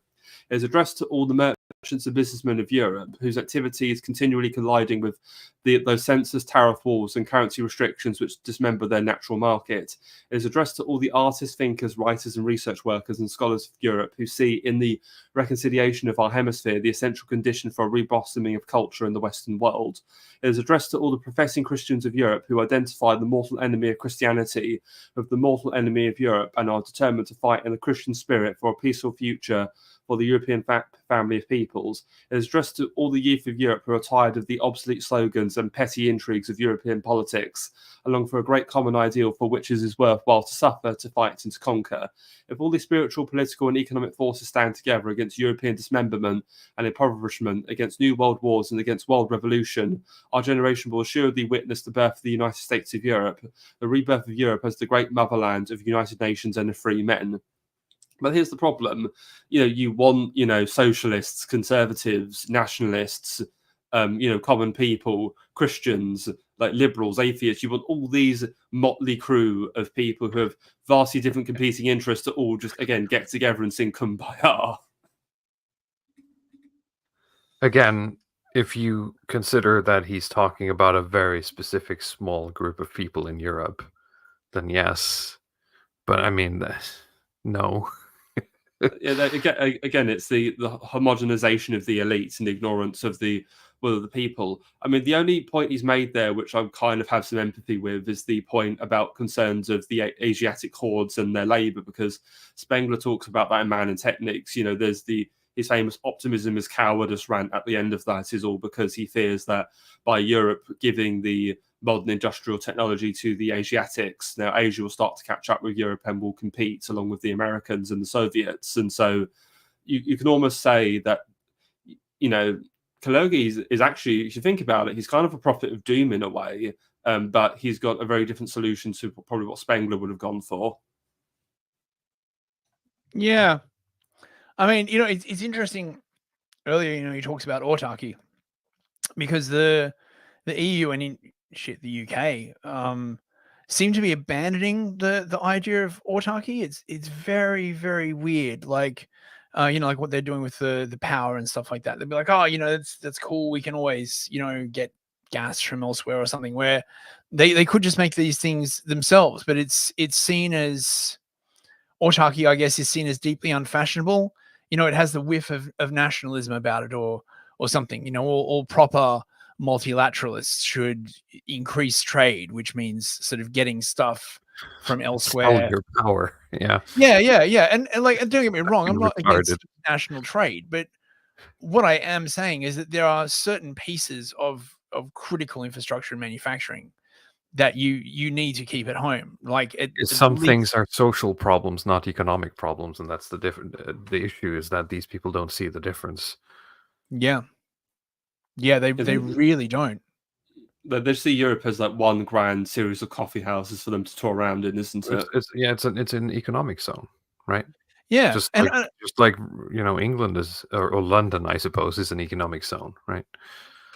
And I bet Mm. Kalergi thought of himself as an individual, right? And his diplomat friends that he hung out in the great coffee houses of Europe, they're all individuals, right? It is we who are the mass, right? You know, the filthy commoners, you know, clinging fervidly to their regressive ideas of nationalism, you know. Ugh. Mm. Yeah. Well, no, that's over. I've got a bit of a palate cleanser. So, yeah, I've got Paul mentioned, I think it was Paul that mentioned Oswald Mosley earlier. Well, I've actually got a speech of his titled Europe, and we're going to have a listen to it. It's about 4 minutes long. So, Nice.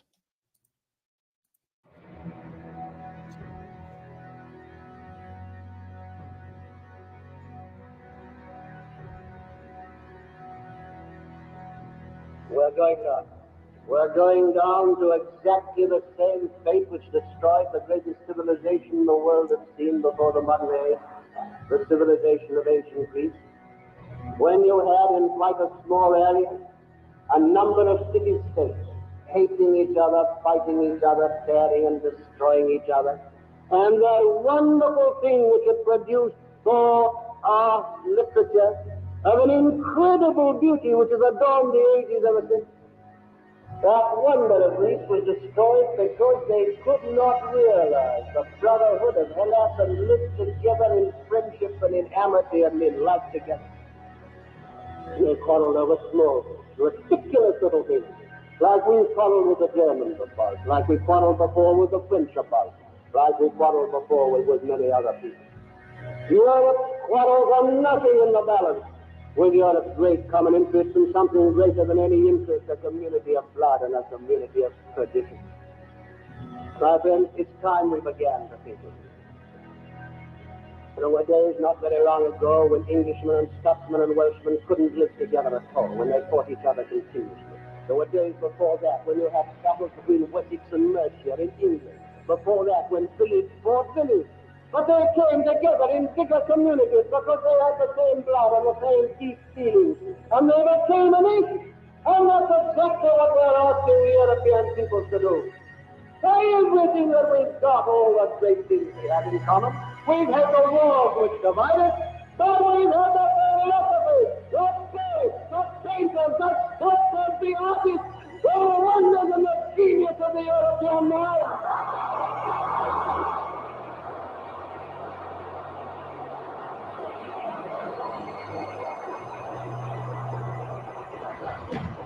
Those are the things which unite.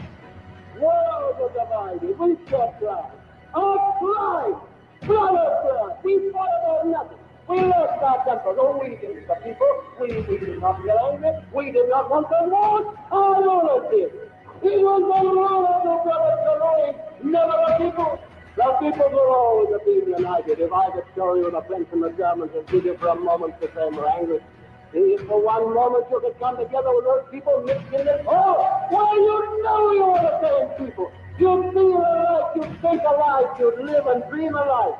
Of course you're the same people and the same family and the same time. And you've got to live together, or you'll die.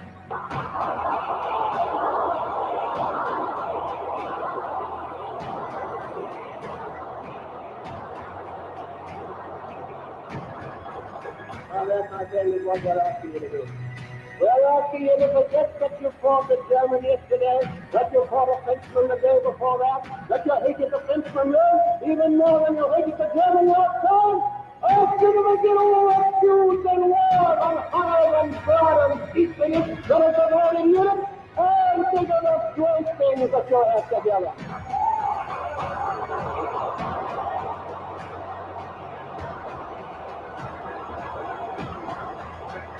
And think too, like in the same family, you've got to live together, to get on together, that you cannot live separately.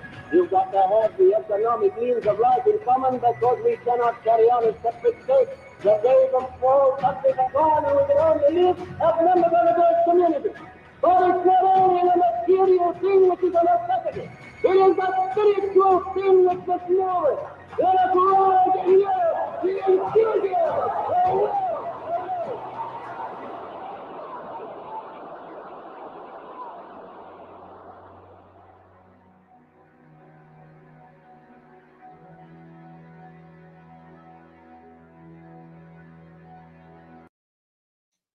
Damn. What a Yeah, great so speech. yeah, I'll say, I mean, I don't 100% agree with the overall arguments there, but my God, what a barnstorming speech. What absolutely fiery rhetoric. Yeah. Yeah. Damn. Very good. I mean, I find that a much more convincing argument for Pan-Europeanism than what we just read of Kalergi. Oh, absolutely. Because I mean, there's a myth there, right? That Kalergi didn't have. yeah, and an intangible sort of myth or something that that people can bond together, like something larger than themselves. Yeah, I guess the powers that be thought that kind of thinking quite dangerous, because I think Mosley makes a much more cogent argument for Pan-Europeanism than Kalergi does on his basis. Perhaps the fear was, if it was not based in atheism or based in deracination, it might be hard to control. I mean, yeah, perhaps they're right. It's interesting because the Mosley was British entry into the EEC, and his son Max Mosley actually campaigned for Remain during the EU referendum campaign. So now, ultimately, I have a lot of issues with the EEC and EU, but I suppose they, that their sentiment was we're probably stronger together. Yeah. Yeah, but I mean, but this is something like that is very hard to do under the Boomer Truth regime, right? Like just inherently, because any mention of like a common race, a common blood, common soil, that's automatically like, oh, I don't know, sounds a bit mustache man, we can't have that. It's also not, as Christianity declines, you can't even lean on that. So yeah, I'm not. I mean, this is one of the things about the EU I always found just really weird. Like, what the fuck does it mean, right? Like, No, if you go to places like the Baltic, economic yeah, alliance. That's it, right? means money. It just means money. It means everyone's got more money. That's basically what it means, right? Like, we've got a new train line, and but that's not anywhere near as properly inspirational as something like the way Mosley put it. I'm gonna have to go, Hitman. No, that's okay. No, I wanted to wrap up now anyway because we've been going for 2 hours. Yeah. Maybe just woke up, so. Okay. Well, thank you both for coming on. It's been a great discussion. Is there anything you would like to shill, Walrus, before you leave us? Well, I mean, you can check out my YouTube channel. Every Thursday we stream the Longhouse, which is, well, in these spheres, one of the more sort of European-centric views you can probably find. If you wanna listen to someone hate Russia, we have my co-host Ludwig Path, and you can listen to him ramble about that. Or, of course, every week we cover various topics. Sometimes we go deep in philosophy or politics, or we just find some articles that we find interesting that let us talk about things we want to talk about. So check that out every Thursday night. Certainly. Okay, well, thank you so much for Walrus. And yep, I've put your links below. Newsfist, is there anything you'd like to shill? Sure. We've got a super chat from Years, by the way. I think you should. I mean, it's just her saying how much she loves the Mosley speech. Yeah, you can find me. I do a twice weekly news show on Monday and Thursday at 8 p.m. London time. And then on Thursday, I also do Empire of Lies with Years the Eunuch. Or Gulag Cafe, depending on whether I've got enough brain space to write a script. I believe this week we're doing woke centrism. We're going to be covering the Lindsay Kissin woke centrist axis. Because who doesn't like a bit of dissident drama? Come on, Newsfist, www.newsfist.net. You can get all the links there. No, thank you. And no, I did not forget. This is super chat. I wanted to save the best till last. So, use the Eunuch for $5. God, this is so inspiring. I get tears in my eyes and my heart swells every time I hear this speech. White heart. Well, thank you so much, Years. That's very much appreciated. And in terms of this channel, so next week for the next episode of the Archival Discourses, we're going to be having AI Shai back on. Not sure about any other guests, but we'll see. The topic is going to be the state of the British economy. So going to be a bit of a dire topic, that one, but hopefully we can maybe find some more positive development out of it. So stay tuned for that. And so thank you everybody for watching, and good night. Good night, everyone.